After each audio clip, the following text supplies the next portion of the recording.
Hey guys, welcome back to my new video. है ना। तो भाई देखो, मैं क्लास 11th में है जो भी अपना सिलेबस कंप्लीट कर रहे हैं जेई के लिए, है ना, उनके लिए आ गया हूँ। ये जेई 2028 के लिए है, जो 2028 में जेई का एग्ज़ाम देंगे। तो बिना टाइम वेस्ट करते हुए मैं सीधे सीधे तुमको बता रहा हूँ, है ना।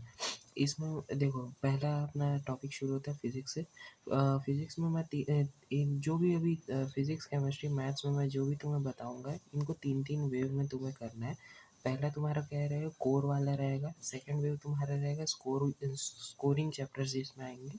और तीसरा वेव रहेगा हाई एफर्ट ट्रैप वाले, मीन्स जिसमें ज़्यादा तुम्हें एफर्ट लगाना पड़ेगा, लेकिन मीन्स वो चैप्टर्स जल्दी हो नहीं पाते, उसमें बहुत ज़्यादा एफर्ट लगाना पड़ेगा। और अगर तुम्हारे पास टाइम कम है तो वैसे चैप्टर्स को भी तुम्हें ध्यान में रख के करना पड़ेगा कि इनमें ज़्यादा समय लगता है, इसलिए इनको एक सीमित समय या हो सकता है प्रायोरिटी ऑर्डर से निकालने का, ऐसा मतलब वो तुम्हारे ऊपर डिपेंड करता है। मैं सब बताऊँगा तुमको।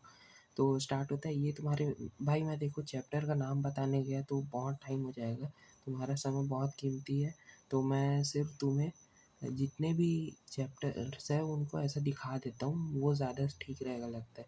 इससे तुम्हारा भी टाइम बचेगा और होगा भी ठीक। तो शुरू करते हैं। वेव वन में तुमको ये 6 चैप्टर्स करने हैं, है ना। और उसके बाद ये चैप्टर्स तुम्हारे कोर वाले हैं, जिससे तुम्हारा कोर डेवलप होगा। उसके बाद वेव टू में आते हैं, वो है तुम्हारा स्कोरिंग बल्क। इसमें ये पूरे स्कोरिंग चैप्टर्स हैं, ये सब चैप्टर्स को तुम एकदम अच्छे से कर लेना। और उसके बाद आता है तुम्हारा वेव थ्री, जो कि हाई एफर्ट वाले, इसमें बहुत ज़्यादा एफर्ट लगाना पड़ेगा तुमको। वैसे ये चैप्टर्स भी स्कोरिंग है, लेकिन उसके अगर ऐसा देखा जाए तो इन चैप्टर्स में बहुत ज़्यादा मेहनत लगता है। अब ये तुम्हारे ऊपर डिपेंड करता है कि तुम करना चाहते हो कि नहीं, है ना। ये देख लो, ये 3 वेव्स में, ठीक। फिर उसके बाद स्ट्रैटेजी है, अगर रोटेशनल या वेव्स को करना है, ये तो 13th और 15 नंबर में जो चैप्टर है अगर उनको करना है तो ये तुम्हारा स्ट्रैटेजी है। इसको देख लेना यार, ये काम आएगा तुम्हारा, है ना। फिर सेकंड में आता है अपना केमिस्ट्री।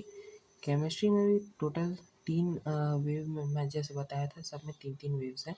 तो पहला है तुम्हारा फाउंडेशन वाला, ये सिर्फ क्लास 11th के लिए है ना, जो 2028 के लिए प्रिपेयर कर रहे हैं, ठीक।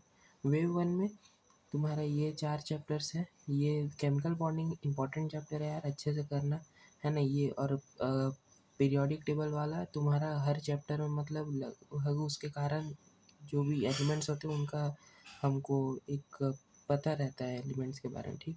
तो अच्छे से सबको करके रखना। Mole concept is also important. फिर आता है वेव टू में हमारा स्कोरिंग चैप्टर्स, मीन्स जो बल्क में भी रहते हैं, जैसे जीओसी, हाइड्रोकार्बन्स एंड ऑल। फिर उसके बाद वेव थ्री में तुम्हारा कॉम्प्लेक्स और कैलकुलेटिव सा, जैसे ionic equilibrium, thermodynamics, P block, S block, ऐसा ये सब है। फिर उसके बाद अगर आयोनिक और थर्मोडायनेमिक तुम कर रहे हो तो उसके लिए तुमको क्या करना चाहिए वो दिया है, ठीक।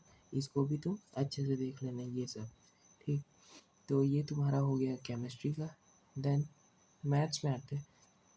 मैथ्स में पहला है फाउंडेशनल, जैसे sets, relation, function, linear inequalities, ठीक, ट्रिग्नोमेट्रिक फंक्शन, ये सब तुम अच्छे से कर लेना। फिर सेकंड में आता है तुम्हारा वेव टू में, which is geometry and counting. ये इसमें स्ट्रेट लाइंस और पी एंड सी, बायनोमियल, ये सब अच्छे से करके रखना। स्ट्रेट लाइन, सर्कल से ही तुम्हारा इधर पैराबोला, एलिप्स, हाइपरबोला, ये सब भी हल्का कनेक्टेड है, तो तुम इसको कर अच्छे से करके रखना, स्ट्रेट लाइन्स और सर्कल को।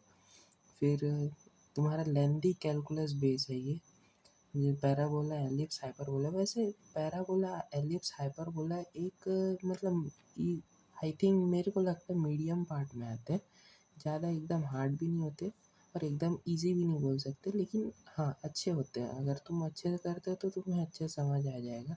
फिर लिमिट्स एंड डेरिवेटिव्स, ये भी अच्छे से करके रखना। स्टैटिस्टिक्स, ये तो तुम्हारा यार एक क्वेश्चन हर साल जेईई में आता ही है, तो इसको भी अच्छे से कर लेना, ठीक। और अगर कोनिक सेक्शंस को तुम टारगेट कर रहे हो तो ये तुम्हारा स्ट्रेटेजी है कि किस तरीके से तुम कर सकते हो कोनिक सेक्शन को, ओके। एंड लास्ट में सा कुछ बना के रखा हूँ कि सबसे पहला पॉइंट क्या है इसमें, अगर तुम स्ट्रिक्ट टाइम बॉक्सिंग कर, मतलब अगर कोई चैप्टर तुम पकड़े हो, अगर वो कोई बड़ा चैप्टर है मीन्स मासिव चैप्टर है, तो तुमको लगभग 7 से 9 दिन देना है। ये तुम्हारे ऊपर डिपेंड करता है तुम कितने दिन में कंप्लीट कर रहे हो। लेकिन अगर कोई बड़ा चैप्टर पकड़े हो तो तुम्हें उसको अच्छा टाइम देना भी पड़ेगा, क्योंकि बड़े चैप्टर्स भले वो हैं लेकिन एक बल्क मीन्स स्कोरिंग टॉपिक पकड़ के वो रखते हैं कि उससे बहुत से क्वेश्चन आते हैं इस वजह से। एंड अगर कोई छोटा चैप्टर है 3 से 4 दिन, बस 3 से 4 दिन थोड़ा कम है, 7 से 9 दिन भी थोड़ा कम है अगर ऐसा देखा जाए तो। 11 से 12 दिन लग जाता है और इसमें भी 5 से 6 दिन लग जाता है। तो वो तुम्हारे ऊपर डिपेंड करता है, वो तुम देख लेना, ठीक।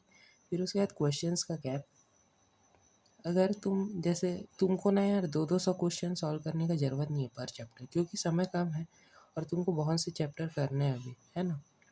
तो 200 क्वेश्चन करने की जगह 40 कोचिंग के मॉड्यूल करो, है ना। 40 कोचिंग के मॉड्यूल वाले क्वेश्चन करो, 30 पीवाईक्यू करो, 30 पीवाईक्यू करो आखिरी 5 साल के पर चैप्टर, है ना।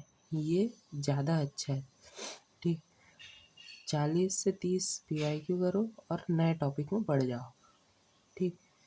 40 मॉड्यूल क्वेश्चन या 50 मॉड्यूल क्वेश्चन, ये भी तुम्हारे ऊपर डिपेंड करता है, ओके।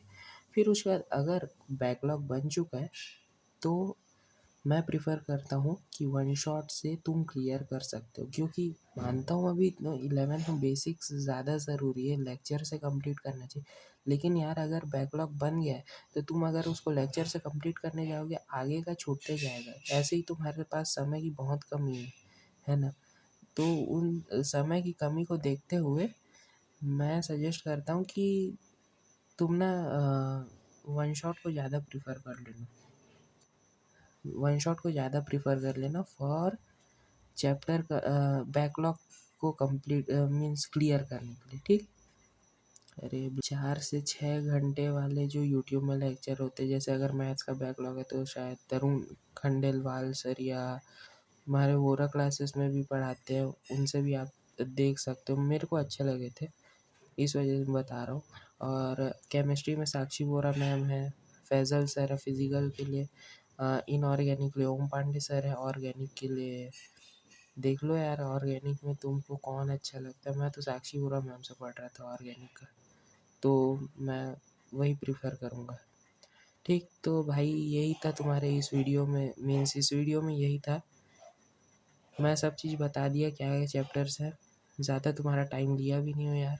देखो बहुत अच्छे से मैं अपने तरफ से भाई पूरा मेहनत कर रहा हूँ तुम्हारे लिए, जो भी मैं अपनी तरफ से दे सकूँ मीन्स जितना कंट्रीब्यूट कर सकूँ तुम्हारे पढ़ाई में।